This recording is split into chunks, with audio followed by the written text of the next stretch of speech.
आजादी के अमृत महोत्सव को हम में से कदाचित कोई ऐसा व्यक्ति नहीं होगा जिसने 1947 में आजादी के उत्सव को देखा होगा।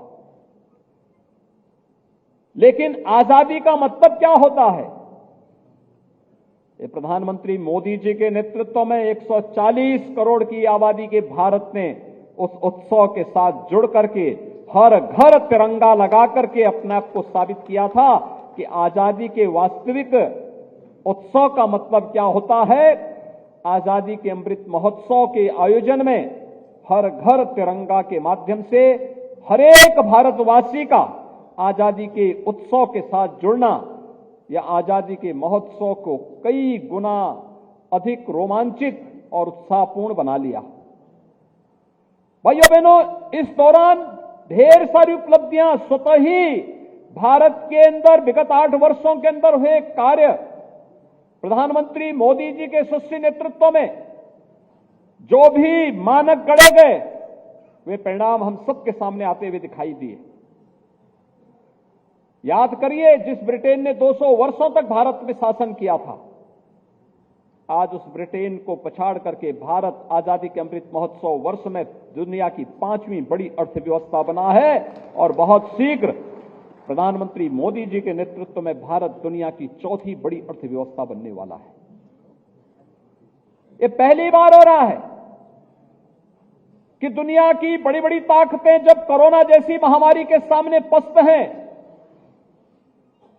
तब सबसे तीव्र अर्थव्यवस्था के रूप में भारत लोकतांत्रिक मूल्यों का संरक्षण करते हुए आगे बढ़ रहा है। दुनिया कौतूहल और आश्चर्य की निगाहों से देख रही है। जहां भी दुनिया के अंदर संकट आ रहा है, लोगों की आशाएं प्रधानमंत्री मोदी जी के ऊपर, हर व्यक्ति इस बात के साथ कि जो नारा 2019 में लगा था भारत के अंदर कि मोदी है तो मुमकिन है, आज मोदी है तो मुमकिन है, ये केवल भारत का नारा नहीं बल्कि वैश्विक नारा बन चुका है, वैश्विक मंत्र बन चुका है। और वैश्विक मंत्र को आज लोगों ने अंगीकार किया है। G20 की अध्यक्षता उसका एक उदाहरण हम सबके सामने है। भाइयों बहनों, हम सबको भी हम आभारी हैं प्रधानमंत्री मोदी जी के, जिन्होंने G20 के इस आयोजन के साथ प्रत्येक भारतवासी को भी जोड़ने का कार्य किया है। उत्तर प्रदेश के 4 शहर लखनऊ, वाराणसी, आगरा और गौतम बुद्ध नगर, ये 4 जनपदों में G20 से संबंधित 11 समिट होने हैं। G20 दुनिया के वे 20 बड़े देश हैं जिन 20 देशों में दुनिया की 60% आबादी निवास करती है। 75% ट्रेड पर जिनका अधिकार है, दुनिया के 85% जीडीपी पर जिनका अधिकार है और इनोवेशन, रिसर्च और पेटेंट में दुनिया के 90% पेटेंट पर जिनका अधिकार है, वे दुनिया के 20 बड़े देशों की G20 की अध्यक्षता का अवसर भारत के पास है। प्रधानमंत्री मोदी जी के नेतृत्व में G20 इस दौरान दुनिया के अंदर वैश्विक समृद्धि, लोक कल्याण और मानवता के कल्याण के मार्ग को प्रशस्त करने जा रही है और भारत को यह अवसर प्राप्त हुआ है। भारत को अपनी सामर्थ्य दुनिया के सामने प्रस्तुत करने का अवसर प्राप्त हो रहा है और इस अवसर पर उत्तर प्रदेश जैसे राज्य को भी G20 समिट के साथ जुड़ने का अवसर प्राप्त होगा। यह हम सबके लिए सौभाग्य की बात है। भाइयों बहनों, उत्तर प्रदेश जैसे राज्य में हम सब ने जन्म लिया है। उत्तर प्रदेश को अपनी कर्म साधना की भूमि के रूप में हम सब ने चुना है। हम सबका सौभाग्य है कि देश की संसद में आदरणीय प्रधानमंत्री जी उत्तर प्रदेश से प्रतिनिधित्व करते हैं। ये हम सबका सौभाग्य है। देश के रक्षा मंत्री उत्तर प्रदेश से देश की संसद में प्रतिनिधित्व करते हैं। हमारे तमाम केंद्रीय मंत्रीगण जो उत्तर प्रदेश से देश की संसद में प्रतिनिधित्व करते हैं। उत्तर प्रदेश इसकी सामर्थ्य, और उत्तर प्रदेश के अंदर असीम संभावनाएं, ये हम सबकी उपलब्धि है। याद करिए, आजादी के अमृत महोत्सव के मुख्य आयोजन में प्रधानमंत्री मोदी जी ने पूरे देशवासियों का आह्वान करते हुए पूरे देशवासियों को एक संकल्प दिलाया था और कहा था कि आजादी का अमृत महोत्सव वर्ष तो हम मना रहे हैं, लेकिन जब ये देश अपनी आजादी का शताब्दी महोत्सव मनाएगा, तब तक की एक व्यापक कार्य योजना को बना करके अमृत काल की इस व्यापक कार्य योजना के साथ हम कार्य करें। ये 25 वर्ष की अमृत काल की कार्य योजना क्या होनी चाहिए, उसके लिए उन्होंने 5 प्रण की याद दिलाई थी। 5 प्रण। गुलामी की सर्वथा समाप्त करना, गुलामी को सर्वथा समाप्त करना, विरासत का सम्मान करना, अपनी विरासत पर गौरव की अनुभूति हमारी होनी चाहिए। हम उन रूढ़िगत परंपराओं को जो गुलामी के कालखंड में हमें जाति, मत, मजहब, क्षेत्र, भाषा के आधार पर बांट चुकी है, उसको पूरी तरह समाप्त करेंगे। लेकिन साथ साथ भारत की विरासत का सम्मान भी देंगे। अमृत महोत्सव वर्ष में आपने देखा होगा, देश की आजादी के लिए जिन अमर बलिदानियों ने अपना सर्वस्व न्यौछावर किया था, उन अमर बलिदानियों को ज्ञात और अज्ञात स्वतंत्रता संग्राम सेनानियों के प्रति किस प्रकार का भाव प्रदर्शित करने का अवसर प्राप्त हुआ था। उनके स्मारक बनाए गए, उनकी जीवनी पर लिखा गया, गांव गांव में, स्कूल स्कूल में कार्यक्रम चले, गांव में एक स्वस्थ प्रतिस्पर्धा ने जन्म लिया और हर घर पे तिरंगा लहराता हुआ दिखाई दिया। विरासत का सम्मान यह भी है और विरासत का सम्मान वह भी है जो वैश्विक मंच पर आज 21 जून की तिथि विश्व योग दिवस के रूप में होती है। प्रयागराज का कुंभ दुनिया के सांस्कृतिक धरोहर के रूप में, अमूर्त सांस्कृतिक धरोहर के रूप में प्रयागराज कुंभ को मान्यता मिलती है। काशी में काशी विश्वनाथ धाम, जो दुनिया की सबसे प्राचीन नगरी है, पूरी दुनिया को अपनी ओर आकर्षित करती है। विरासत का सम्मान करने का मतलब यही है कि आज पूरी दुनिया काशी की तरफ आकर्षित हुई है। 500 वर्षों के बाद अयोध्या में भगवान राम के भव्य मंदिर के निर्माण का मार्ग प्रशस्त हो जाना, ये विरासत का सम्मान है और हम सब गौरवशाली हैं कि विरासत का सम्मान करते हुए हम कार्यक्रमों को लेकर के आगे बढ़ रहे हैं। ये जो परंपराएं हैं, उन परंपराओं का अंगीकार करते हुए हम आगे बढ़ रहे हैं। विकसित भारत के निर्माण के लिए कार्य करना, क्या कुछ संकल्प हमारा हो सकता अपने देश के लिए? अकेले भारतीय जनता पार्टी एकमात्र पार्टी है जो कहती है नेशन फर्स्ट, देश पहले, दल का हित उसके बाद, मेरा हित सबसे पीछे। अकेले भारतीय जनता पार्टी है। भाइयों बहनों, विकसित भारत का निर्माण करना और सबको साथ लेकर के चलना, आपने देखा होगा ये केवल नारे नहीं बल्कि वास्तविकता है। विगत 8 वर्ष के अंदर देश ने, विगत 5.5 पौने 6 वर्ष के अंदर प्रदेश ने जो यात्रा प्रारंभ की है, अपने संस्थापकों, अपने नेतृत्व के भावनाओं के अनुरूप कहीं भी अपने मूल्यों, अपने आदर्शों से विचलित हुए बगैर इन 5 प्रणों को साथ में लेकर के हमने कार्य करना प्रारंभ किया और आज उसकी तस्वीर हम सबके सामने है। मुझे याद है 1998 में मुझे गोरखपुर से सांसद के रूप में जनता की सेवा करने का अवसर प्राप्त हुआ था। 1999 में मेरे सामने एक प्रश्न आया था और वो आया था कि दिमागी बुखार से गोरखपुर और उसके आसपास के जनपदों में मौतें हो रही हैं, बाद में मैंने इस पे कार्य करना प्रारंभ किया तो पता लगा कि ये तो प्रदेश की 38 जनपदों में बीमारी फैली हुई है। 40 वर्ष में 50,000 बच्चों की मौतें इस बीमारी से हुई थी।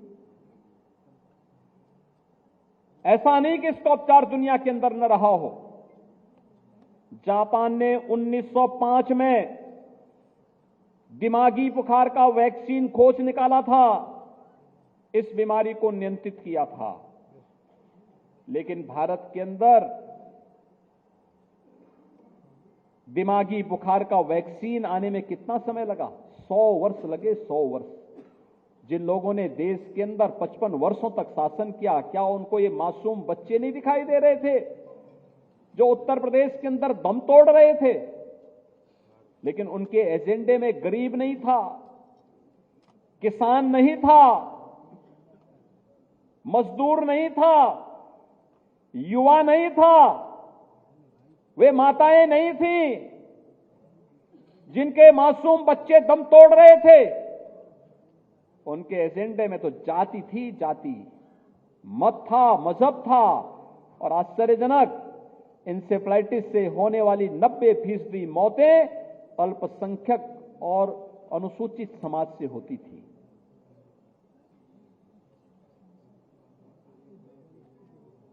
दो 2006 में जब श्रद्धेय अटल बिहारी वाजपेयी जी की सरकार 98 से 2004 के बीच में थी, 2004 में जब हम लोगों ने प्रयास किया वैक्सीन मंगाने का, तब पहली खेप 2005 में आई और फिर 2005 में आने के बाद फिर वैक्सीनेशन का कार्यक्रम प्रारंभ होता है।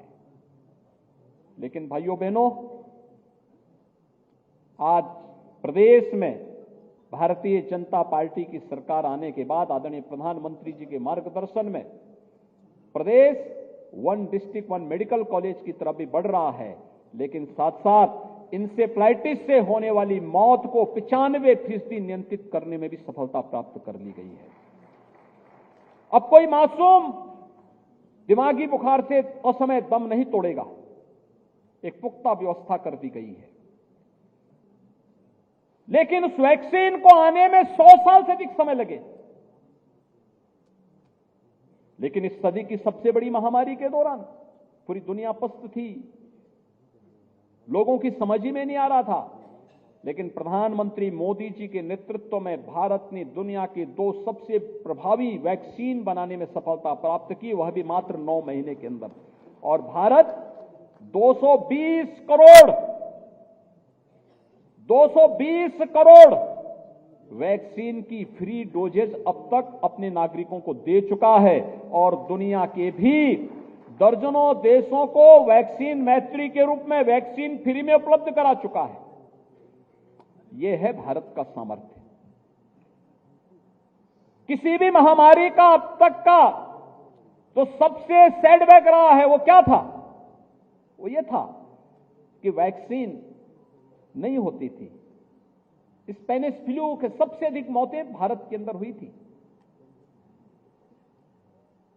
उस समय का अनुमान है कि जब स्पेनिश फ्लू आया था, दुनिया के अंदर 2.5 करोड़ से अधिक मौतें हुई थी। उनमें से ज्यादातर मौतें भारत के अंदर हुई थी। भारत तब गुलाम था। जो लोग बीमारी से मर सकते थे, गांव के गांव साफ हो गए। लेकिन भाइयों बहनों, जो बीमारी से मर सकते थे बीमारी से मरे, शेष लोग भूखमरी से मरे। कोरोना कालखंड में आपने देखा होगा, डबल इंजन की सरकार थी तो राशन का डबल डोज भी हर गरीब को, हर जरूरतमंद को प्रदेश के अंदर फ्री में उपलब्ध हो रहा था। देश के अंदर 80 करोड़ लोगों को, प्रदेश के अंदर 15 करोड़ लोगों को फ्री में राशन की सुविधा का लाभ। यह सरकार की संवेदना भी थी, अपने नागरिकों के प्रति उत्तरदायित्व भी था और उस उत्तरदायित्व का निर्वहन इस रूप में सरकार कर रही थी। आपने देखा होगा विगत 8 वर्ष के अंदर केंद्र में मोदी जी के नेतृत्व में जो सरकार कार्य करना प्रारंभ की, एक भी योजना किसी व्यक्ति, किसी जाति, किसी मजहब, किसी क्षेत्र, किसी भाषा को ध्यान में रख करके नहीं, बल्कि पंडित दीनदयाल उपाध्याय जी के अंत्योदय की उस मंत्र को अंगीकार करते हुए गांव, गरीब, किसान, नौजवान, महिलाएं, समाज के प्रत्येक तबके को ध्यान में रख करके बनाई गई। समाज का प्रत्येक तबका उससे लाभान्वित हुआ। कौन सा ऐसा तबका है जो ये कह सकता है कि मेरे साथ भेदभाव हुआ हो? कोई तबका ऐसा नहीं, हर एक तबके को इस योजना का लाभ दिया गया। राशन 15 करोड़ लोगों को मिल रहा है। कोई जाति, कोई मत, कोई मजहब, कोई क्षेत्र, कोई भाषा नहीं। सबका साथ, सबका विकास का जो मंत्र है, उस मंत्र के अनुसार यह कार्यक्रम आगे बढ़ा। जनधन अकाउंट हर गरीब का खुला है। गरीब की कोई जाति नहीं होती, उसका कोई मत और मजहब नहीं होता, उसको शासन की योजना का लाभ मिलना ही चाहिए, उसको उसका अधिकार मिलना ही चाहिए। किसान को आप जाति, मत और मजहब के आधार पर नहीं बांट सकते। प्रधानमंत्री किसान सम्मान निधि का हो या प्रधानमंत्री फसल बीमा योजना, प्रधानमंत्री कृषि सिंचाई योजना, उत्तर प्रदेश के अंदर मुख्यमंत्री कृषक दुर्घटना बीमा योजना, इस सभी योजनाओं का लाभ बराबर हर एक तबके को बिना भेदभाव के उपलब्ध करवाने का कार्य किया गया। कोई सोच सकता था उत्तर प्रदेश जैसे राज्य में 45.5 लाख से अधिक गरीबों को एक एक आवास मिल जाए?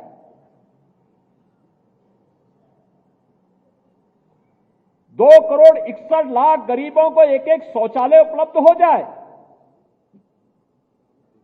1,74,00,000 गरीबों को फ्री में रसोई गैस के कनेक्शन मिल जाए?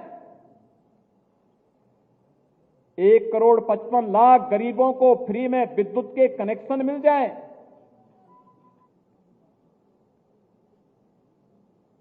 प्रदेश के अंदर आप सबके सामर्थ्य और पुरुषार्थ से आदरणीय प्रधानमंत्री जी के मार्गदर्शन और नेतृत्व में, माननीय राष्ट्रीय अध्यक्ष जी के कुशल नेतृत्व में, प्रदेश के एक एक कार्यकर्ता के सामर्थ्य से सरकारें गठित हुई। 5 लाख से अधिक नौजवानों को सरकारी नौकरी मिली। एक नहीं कह सकता कि जाति, मत, मजहब के आधार पर किसी के साथ भेदभाव किया हो। हर एक जनपद के नौजवानों को नौकरी मिली।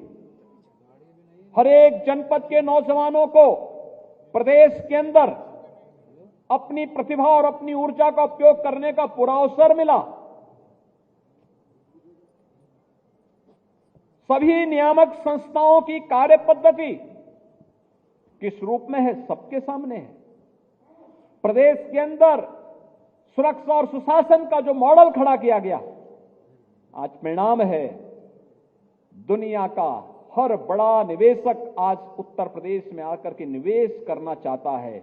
और भाइयों बहनों, ये निवेश कैसे रोजगार को सृजन करता है, इसका परिणाम हम सबके सामने है। विगत 5 वर्ष के अंदर इस निवेश के परिणाम स्वरूप 1,61,00,000 से अधिक नौजवानों को विभिन्न स्थानों पर नौकरी और रोजगार उपलब्ध हुए। उत्तर प्रदेश की परंपरागत उद्यम, याद करिए 2017 का भारतीय जनता पार्टी का लोक कल्याण संकल्प पत्र की एक लाइन ये भी थी कि भारतीय जनता पार्टी सरकार गठन करने पर अपने परंपरागत उद्यम को प्रोत्साहित करेगी। और परंपरागत उद्यम को प्रोत्साहित करने के लिए क्या ब्रांडिंग होनी चाहिए, ये भी प्रदेश के अंदर 1 डिस्ट्रिक्ट 1 प्रोडक्ट के आधार पर उसकी ब्रांडिंग करते हुए प्रदेश ने अपनी परंपरागत उद्यम को प्रोत्साहित किया। कौन ऐसा जनपद है उत्तर प्रदेश का जहां पर अपनी परंपरागत उद्यम न रही हो? परिणाम क्या है?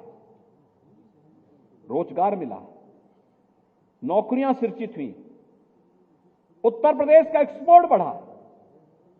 आप आश्चर्य करेंगे, उत्तर प्रदेश के बारे में लोग कहते थे बीमारू राज्य है, और आज अकेले अपनी परंपरागत उद्यम से उत्तर प्रदेश 1,60,00,000 रुपए का अपना परंपरागत उद्यम और प्रोडक्ट को यहां से निर्यात करता, एक्सपोर्ट करता। उत्तर प्रदेश आज एक्सपोर्ट प्रदेश भी बन गया।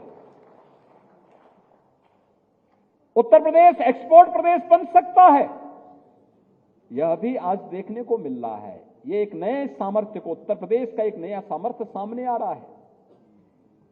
उत्तर प्रदेश परंपरागत रूप से ये कृषि प्रधान प्रदेश है।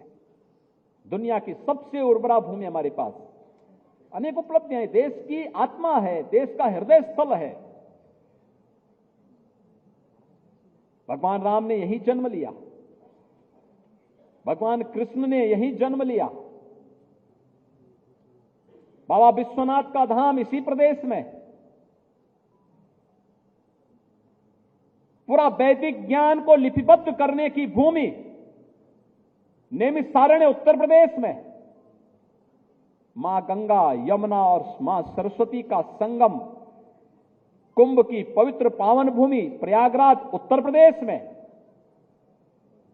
भागवत भूमि सुख तीर्थ उत्तर प्रदेश में, शक्ति पीठों से जुड़ी हुई परंपरा उत्तर प्रदेश में। जो लोग इस सामर्थ्य को नहीं समझते थे, वे कावड़ यात्रा पर रोक लगाते थे,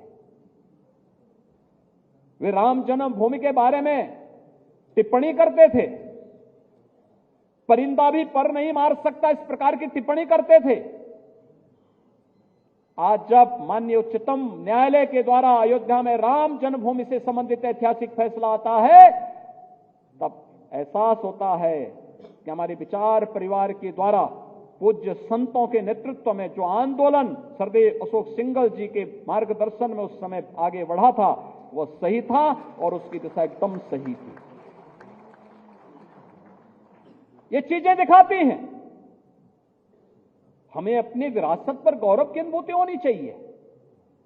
और आप जैसे लोग, उस समय बहुत सारे लोग युवा रहे होंगे जब यह आंदोलन चल रहा था, अपनी पूरी जवानी को इस आंदोलन के लिए समर्पित किए, और उस कालखंड में आपने किसी ने सोचा नहीं होगा कि मैं इस पद पे जाऊंगा। एक ही भाव था कि मैं अपने प्रभु राम के मंदिर के निर्माण के लिए अपने आप को समर्पित कर रहा हूं, और आज उसका पुरुषार्थ हम सबके सामने झलकता हुआ दिखाई दे रहा है। कोई चाह नहीं थी कि मैं सांसद बनूंगा, मैं विधायक बनूंगा, मैं मंत्री बनूंगा, मैं प्रदेश अध्यक्ष बनूंगा, मैं मुख्यमंत्री बनूंगा, मैं इस पद पे जाऊंगा। कोई चाह नहीं थी, एक ही भाव था, और वो भाव था, विजेता का भाव था, हम विजयी होंगे, अवश्य विजयी होंगे। और विजयी होने का यह भाव अंततः परिणाम हम सबको दिलाया। हमने कभी, हम भागे नहीं, पलायन का रास्ता नहीं अपनाया। हमारे पास ताकत नहीं थी, भौतिक ताकत नहीं थी, लेकिन आत्मिक ताकत थी, लड़ने की एक ताकत थी कि हम अगर जन्म लिए हैं तो आखिरी दिन तो एक दिन आना ही आना है, लेकिन लड़ेंगे अपनी मातृभूमि के लिए और अपने प्रभु राम के लिए। और अंततः परिणाम भाइयों बहनों हम सबके सामने आया।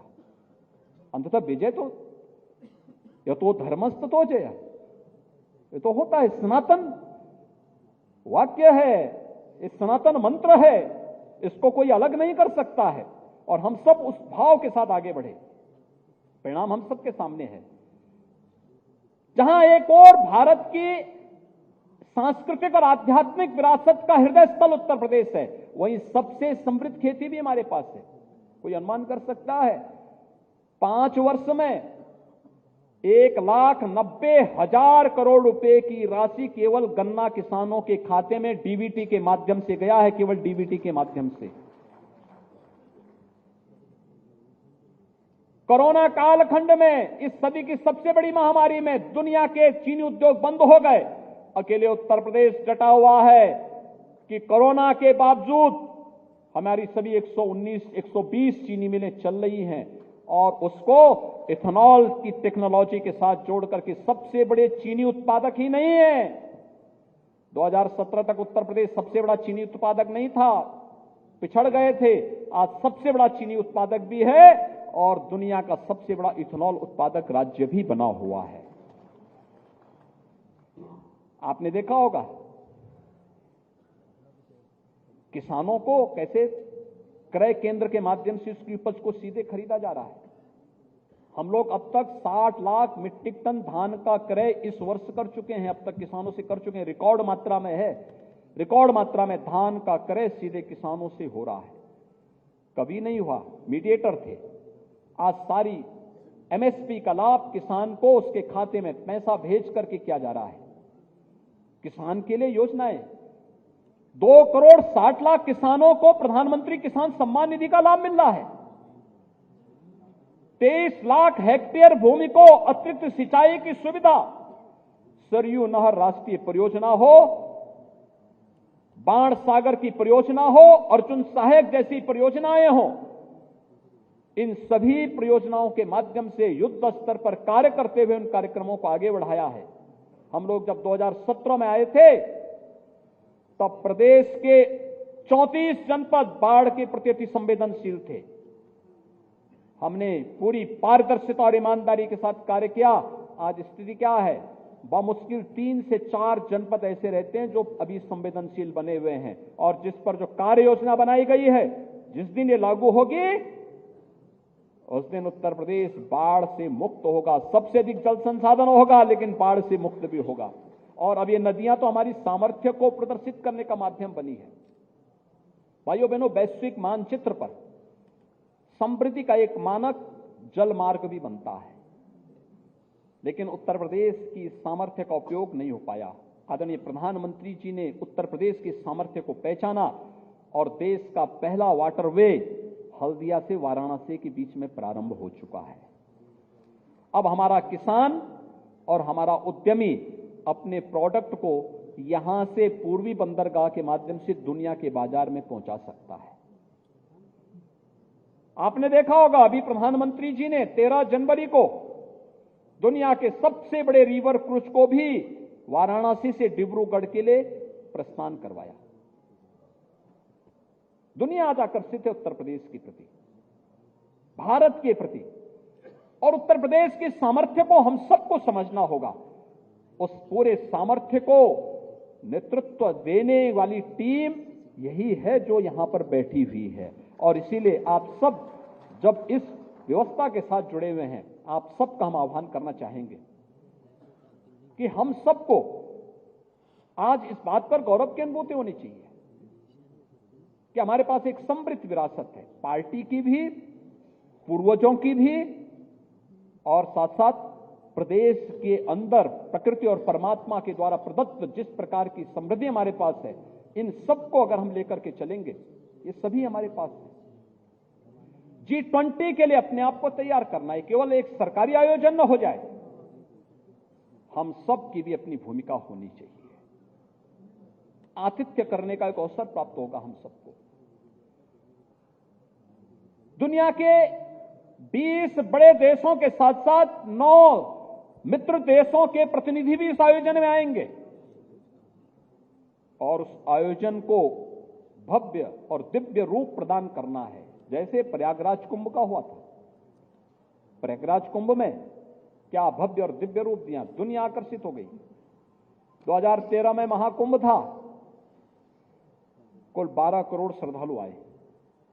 2019 में कहने के लिए अर्धकुंभ था, हमने कहा भी देखो आधा हमारे यहां कभी नहीं हुआ है, हम तो पूरा पे ही विश्वास करते हैं, हमने कुंभ नाम दिया था, लेकिन अर्धकुंभ के बावजूद 24 करोड़ श्रद्धालु आए थे। 24 करोड़ से अधिक श्रद्धालु प्रयागराज में आए थे। ये दिखाता है थोड़ा प्रयास होगा, दुनिया आपकी तरफ आएगी। पर्यटन की दृष्टि से आप देखेंगे 2017 में उत्तर प्रदेश डोमेस्टिक पर्यटन में तीसरे नंबर पर था, आज नंबर 1 पर है, और नंबर 1 और नंबर 2 के बीच में बड़ा गैप आ चुका है। अकेले काशी में एक सप्ताह में 26 लाख श्रद्धालु, इसी महीने एक सप्ताह में 26 लाख श्रद्धालु काशी में काशी विश्वनाथ दर्शन करने के लिए आए थे, और सावन के महीने में 1 करोड़ श्रद्धालु काशी में दर्शन करने के लिए आए। यही स्थिति अयोध्या की है, यही स्थिति मथुरा वृंदावन की है। कल आपने प्रयागराज में मौनी अमावस्या के स्नान को देखा होगा, 2 करोड़ से अधिक श्रद्धालु वहां गए थे। अगर इस सामर्थ्य को पिछली सरकारों ने समझने का प्रयास किया होता और इसको सम्मान देने का कार्य किया होता तो उनको दर दर ठोकरें नहीं खानी पड़ती। ये विरासत को जो भी सम्मान देगा, समृद्धि उसका द्वार खोलेगी। जो भी उसे अपमानित करेगा उसे दर दर की ठोकरें खानी ही पड़ेंगे। और भाइयों बहनों, हम सब इस विजेता भाव के साथ आगे बढ़े। हमारे पास अनेक संभावनाएं आएंगी, हमें बुला रही हैं, आह्लादित कर रही हैं। एक और ग्लोबल इन्वेस्टर समिट 10 से 12 फरवरी को होगा। आदरणीय प्रधानमंत्री जी के कर कमलों से इस भव्य आयोजन को हम आगे बढ़ाएंगे। दुनिया और देश और दुनिया का हर निवेशक आज उत्तर प्रदेश आना चाहता है। उत्तर प्रदेश के नौजवानों को यही रोजगार मिलेगा। उत्तर प्रदेश ने आदरणीय प्रधानमंत्री जी के मार्गदर्शन में अपने सामर्थ्य का परिचय दिया है। जब तमाम राज्यों ने उत्तर प्रदेश के युवाओं को अपने यहां सुविधाएं देनी बंद की थी कोरोना कालखंड में, उत्तर प्रदेश का परंपरागत उद्यम सामने आया था और हमने एक एक अपील की थी कि भाई एक एक 2-2 नौजवानों को अपने यहां एडजस्ट करो। लोग कहते थे कि कैसे करेंगे। हमने कहा घबराइए मत, हमारे पास 96 लाख एमएसएमई यूनिट हैं उत्तर प्रदेश के अंदर। अगर हम एक एक को भी, एक एक 2-2 को भी उनके अंदर समाहित कर लेंगे तो याद करना कि उत्तर प्रदेश कम से कम 1 करोड़ युवाओं को तो केवल अपनी एमएसएमई यूनिट में ही उसमें जोड़ सकता है। और उत्तर प्रदेश ने वो करके भी दिखाया था। आज तो हमारे पास दुनिया आ रही है, निवेश करने के लिए आ रही है। नए रोजगार सृजित होंगे, नए इंस्टीट्यूशंस बनेंगे, नए विश्वविद्यालय बनेंगे, नए मेडिकल कॉलेजेस बनेंगे, नए रिसर्च एंड डेवलपमेंट के सेंटर विकसित होंगे। इंफ्रास्ट्रक्चर डेवलपमेंट का जो मॉडल वर्तमान में चल रहा है, डबल इंजन की सरकार अब 1 नहीं 2 नहीं 13 एक्सप्रेस हाईवे के साथ काम कर रही है। एयरपोर्ट 1 नहीं 2 नहीं 9 एयरपोर्ट तो क्रियाशील हैं। 10 एयरपोर्ट पर वर्तमान में कार्य चल रहा है। बहुत जल्दी उनकी कनेक्टिविटी को हम तेजी के साथ आगे बढ़ा रहे हैं। एशिया का सबसे बड़ा एयरपोर्ट उत्तर प्रदेश बना रहा है।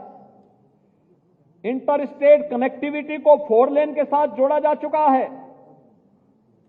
उत्तर प्रदेश आज नए निवेश के गंतव्य के रूप में उभर करके सामने आ रहा है और उसकी तैयारी के लिए जहां एक एक भारतीय जनता पार्टी के कार्यकर्ता को तैयार करके अपने युवाओं की टीम के साथ उसके जोड़ने की आवश्यकता है, उसके स्किल डेवलपमेंट के साथ नए नए इनोवेशन को वहां पर जन्म देने के लिए कार्यक्रम को आगे बढ़ाना पड़ेगा। रिसर्च एंड डेवलपमेंट को प्रोत्साहित करना पड़ेगा, अपने आप को उसके अनुरूप आगे बढ़ाना पड़ेगा। एक पक्ष यह हमारा, दूसरी तरफ अपनी आतिथ्य सेवा के लिए विख्यात उत्तर प्रदेश को इस दिशा में कार्य करना होगा G20 समिट के माध्यम से। और याद करना, उत्तर प्रदेश को आदरणीय प्रधानमंत्री जी के प्रयास से 2023 का वर्ष अंतर्राष्ट्रीय मिलेट वर्ष के रूप में भी जाना जा रहा है, यानी मोटे अनाज के रूप में, जो हम परंपरागत हमारा अनाज रहा है। बाजरा है, ज्वार है, कोदू है और भी रागी है, ये सब जो परंपरागत रहा है, इस वर्ष के रूप में मनाना है, इसको प्रोत्साहित करना है। नेचुरल फार्मिंग, ये विश्व मुक्त खेती, गौ आधारित खेती, गौ माता की रक्षा भी होगी और विश्व मुक्त खेती के माध्यम से लागत को कम करना, किसान की आमदनी को आगे बढ़ाना, इस दिशा में हम सबको जुड़ करके आगे कार्यक्रम को आगे बढ़ाना होगा। तो नगर निकाय की चुनाव भी हम सब की आहट को फिर से वह हम सबको आमंत्रित कर रहा है, हम उसकी तैयारी करें। 762 नगर निकायों के इलेक्शन होने हैं। ओबीसी कमीशन की रिपोर्ट आते ही इलेक्शन की घोषणा भी हो जाएगी और इलेक्शन की घोषणा के साथ फिर से भारतीय जनता पार्टी का परचम 2014, 2017, 2019, 2022 के साथ नगर निकाय चुनाव में भी परचम लहराता हुआ दिखाई देना चाहिए। नगर निगम, नगर पालिका, नगर पंचायतों में इसकी तैयारी के लिए हम सब कार्य कर सकेंगे। इस विश्वास के साथ आज हम सब यहां पर प्रदेश कार्य समिति के अवसर पर विभिन्न मुद्दों पर चर्चा करेंगे। एक सकारात्मक सोच के साथ विजेता की भूमिका में हम सब निरंतर अपने संवेदनशीलता के माध्यम से समाज के प्रत्येक तबके को अपने साथ जोड़ते हुए सबका साथ, सबका विकास, सबका विश्वास और सबके प्रयास के आदरणीय प्रधानमंत्री जी के इस मूल मंत्र को अंगीकार करते हुए हम सब कार्य कर पाएंगे। इस विश्वास के साथ मैं एक बार फिर से प्रदेश कार्य समिति से जुड़े हुए आप सभी पदाधिकारी और सभी उपस्थित आगंतुक भाई और बहनों का मैं एक बार फिर से स्वागत करता हूं, अभिनंदन करता हूं और इस पूरे कार्यक्रम के प्रति अपनी शुभकामनाएं भी देता हूं। धन्यवाद। जय हिंद।